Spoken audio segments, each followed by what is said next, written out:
நீங்கள் எல்லாருமே இந்த வாட்டர் ஃபால்ஸ், அதாவது அருவியை பார்த்திருப்பீர்கள். அந்த அருவியிலே அதிகமாக தண்ணீர் வந்து கொண்டே இருக்கும். எப்போதும் அந்த தண்ணீர் பின்னோக்கி மேலாக செல்லாது, அது வந்து கொண்டே இருக்கும்.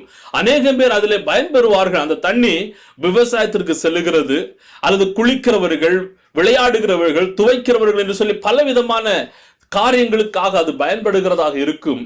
ஆனால் அந்த தண்ணி அது வற்றாததாக இருக்கிறது. அது வர வர வர வர மறுபடியும் ஊறிக்கொண்டே இருக்கும். அதே போலதான் தேவன் ஒவ்வொருவருக்கும் கொடுத்திருக்கிறதான தாளந்துகளை நாம் பயன்படுத்த வேண்டும்.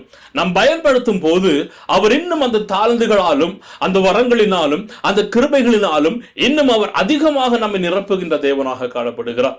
ஆனால் கேள்வி என்னவென்று சொன்னால், அவர் கொடுத்திருக்கிறதான அந்த வரங்களையும் தாளந்துகளையும் அவருக்காக நாம் பயன்படுத்துகிறோமா, இல்லை நமக்குள்ளதாகவே நாம் அடக்கி வைத்துக் கொள்ளுகிறவர்களாக இருக்கிறோமா?